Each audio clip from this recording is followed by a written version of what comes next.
भारत। नमस्कार, आप देख रहे हैं डेली न्यूज भारत और आपके साथ में खुशबू खंडेलवाल। चलिए चलते हैं खबरों की ओर।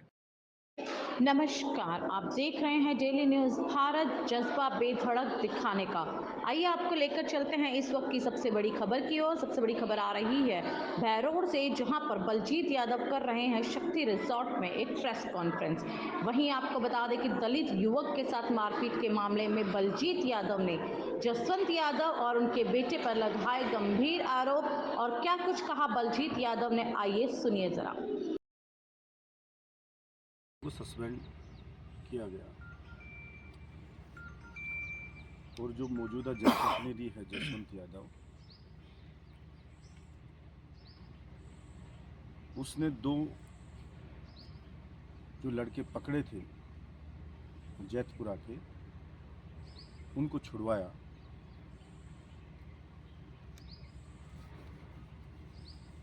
इस मामले में मैं आपकी जानकारी में लाना चाहता हूं। मुझे जो जानकारी मिली, इसकी मैंने पड़ताल की, तो ये सच्चाई सामने निकल करके आई कि पिछले दिनों जैतपुरा के रविंद्र मेघवाल एससी के लड़के के ऊपर हमला हुआ था।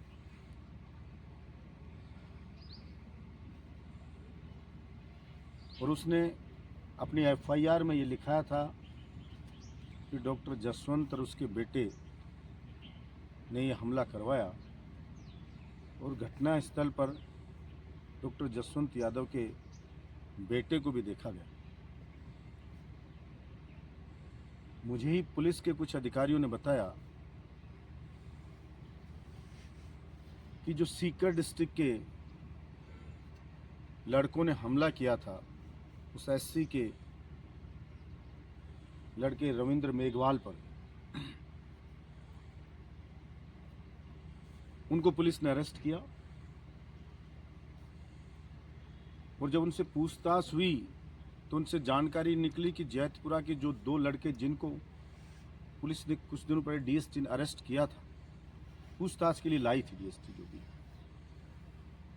वही रेकी कर रहे थे और वही उसकी लोकेशन दे रहे थे। जिस पे हमला हुआ उसी के मोहल्ले के रहने वाले थे।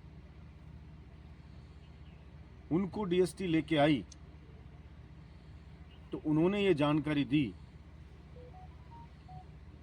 कि उनके मार्फत सीकर के लड़कों को पैसे दिए गए थे और वो पैसे डॉक्टर जसवंत यादव, उसके बेटे के द्वारा दिए गए। और जिसका मध्यस्थ बना अलवर रोड पर एक शोरूम चलाने वाला व्यक्ति। जब डॉक्टर जसवंत को ये लगा कि पकड़ लिए गए और ये बयान देंगे और 120 बी का मुलजिम डॉक्टर जसवंत और उसका बेटा और वो शोरूम का मालिक बनेगा, जांच उनके गिरबान तक जब पहुंचने लगी तो इलेक्शन का फायदा उठा के सरकार को ब्लैकमेल करके और उन्होंने जो पूछताछ करने लाए थे उन पुलिसकर्मियों को सस्पेंड करवा कर उनको छुड़वा दिया और जांच को रोक दिया ताकि जांच आगे ना बढ़े। पुलिस में ये दहशत फैलाना चाह रहा है कि इस जांच को आगे ना बढ़ाया जाए। पुलिस की जांच में हस्तक्षेप कर रहा है।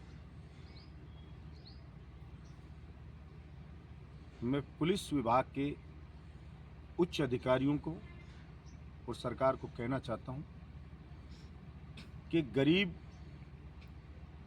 हरिजन के बच्चे के ऊपर हमला करवाया सुपारी देकर। एक जनप्रतिनिधि सुपारी देके अपने क्षेत्र के गरीब हरिजन के बच्चे पे हमला करवाता है, इससे ज्यादा शर्म की बात नहीं हो सकती। हमने बहरोड से क्राइम को खत्म किया था।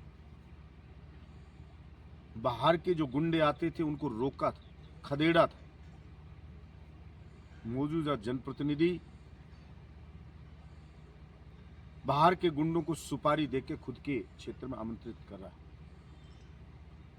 ये बेहद शर्म की बात है और अगर ये जांच पूरी नहीं हुई, दूध का दूध पानी का पानी नहीं हुआ, तो अभी इलेक्शन है।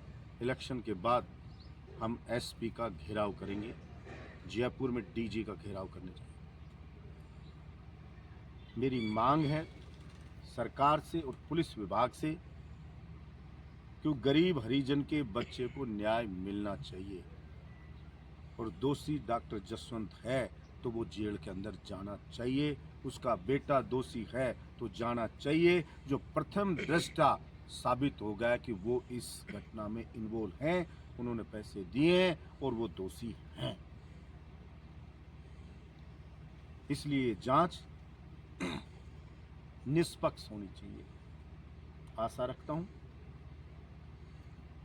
पुलिस अधिकारी बिना किसी दबाव में आए इस जांच को आगे बढ़ाएंगे और गरीब हरिजन के बच्चे को न्याय दिलवाएं। तो कहना चाहता हूं, आपने चुनाव से पहले क्या क्या डींगे मारी। नासरपुर के किसानों की जमीन जो कोई फैसला कर दिया था चलते चुनाव में एसडीएम ने कि मैं ये वापस करवा दूंगा। आपने बिछपड़ी गांव के लोगों को भरोसा दिया था कि जो बिल्डर के पास जमीन है आपकी वापस दिलवा दूंगा। 6 महीने होने को हो गए चुनाव, ना तो बिछपड़ी के किसानों को जमीन मिली है, ना नासरपुर के किसानों को जमीन मिली है।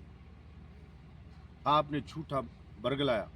आपकी नीति ये है कि चोर को कहो चोरी कर और साहूकार को बोलो कि जागते रहे।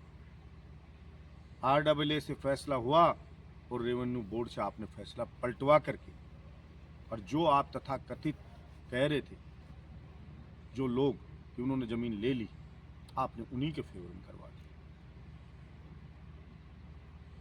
कोई रोल नहीं था RAA का फैसला हुए में। रोल इसमें है कि आपने वापस उस किसानों की जमीन के फैसले को पलटवा दिया, और जो जमीन आपके तथाकथित हम मानते जो हड़पने वाले थे उन्हीं के फेवर में फैसला रेवेन्यू बोर्ड से करवा दी। खसोट मची हुई है, मंथलियां ली जा रही, पुलिया का काम बंद करवा दिया था कि आपके बेटे ने कहा कि मिट्टी का ठेका उनको दे। आपने कहा चुनाव में खर्चा होगा, चंदा दो। 2 महीने बंद हुआ। वो तो हमने जब प्रेस कॉन्फ्रेंस करी, कलेक्टर को लिखा, प्रशासन को लिखा, एसडीएम को लिखा कि हम प्रदर्शन करेंगे, तब जाकर के वो काम चालू। सब रजिस्ट्रार को सबको कह रखा है कि वो आपको मंथली दें, फिर चाहे किसी को लूटे किसी को खसोटे। देखिए, 2 जो पुलिस कांस्टेबलों को सस्पेंड करवाया डीएसटी के डॉक्टर जसवंत ने, उसके पीछे उसका मकसद ये है कि दूसरा पुलिस अधिकारी, उन जो 2 मुलजिम हैं जो जैतपुरा के, जिन्होंने लोकेशन दी, रेकी की, जिन्होंने पैसे पहुंचाए, उनसे पूछताछ ना करें। क्योंकि अगर उनसे पूछताछ होगी तो डॉक्टर जसवंत यादव और उसके बेटे की गिरवान पे जांच, कानून का शिकंजा पहुंचेगा, जांच उसकी गिरवान तक पहुंचेगी। वो खुद 120 बी के मुलजिम है, इसलिए एक दहशत पैदा करना चाहता है पुलिस विभाग कि इस केस में आगे ना जांच बढ़े। और अगर जांच आगे नहीं बढ़ेगी तो न्याय कैसे मिलेगा उस हरिजन के बच्चे को। कितनी शर्म की बात है कि एक विधायक सुपारी दे रहा है गरीब एससी के बच्चे पे हमले की। इससे ज़्यादा मैं सोचता हूँ शर्म की बात कोई हो नहीं सकती। वैसे क्या मानते हैं, पुलिस कप्तान क्या विधायक से डरी हुई है या फिर दबी हुई है? चुनाव आयोग क्या उनको डर नहीं है? निश्चित रूप से। देखिए, आप सब लोग ही जानते हैं, सब अधिकारी सरकार के अंडर काम करते हैं। मैंने बोला पहले कि चुनाव की आड़ में डॉक्टर जसवंत सरकार को ब्लैकमेल करके नाजायज फ़ायदा उठा रहा है,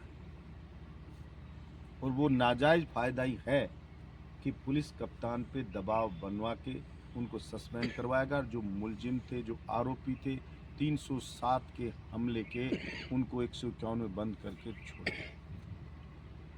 मेरी ये भी मांग है कि ये जांच इस डिस्ट्रिक्ट से बाहर किसी अन्य ईमानदार अधिकारी से करवाई जाए जो बिना दबाव के जांच करे।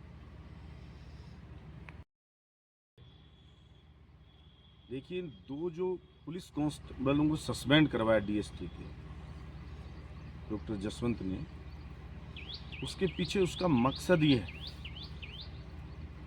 कि दूसरा पुलिस अधिकारी उन जो दो मुलजिम हैं जो जैतपुरा के, जिन्होंने लोकेशन दी, रेकी की, जिन्होंने पैसे पहुंचाए, उनसे पूछताछ ना करें। क्योंकि अगर उनसे पूछताछ, तो मैं कोई बहुत ज़्यादा नहीं बोलूँगा, तो मेरा इतना ही कहना है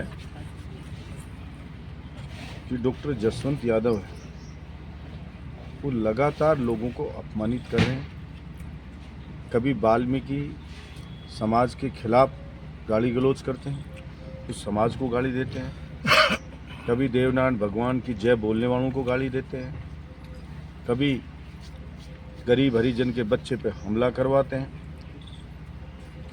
सुपारी दे दे बदमाशों को बुलाते हैं। मैं इसकी कड़ी निंदा करता हूं।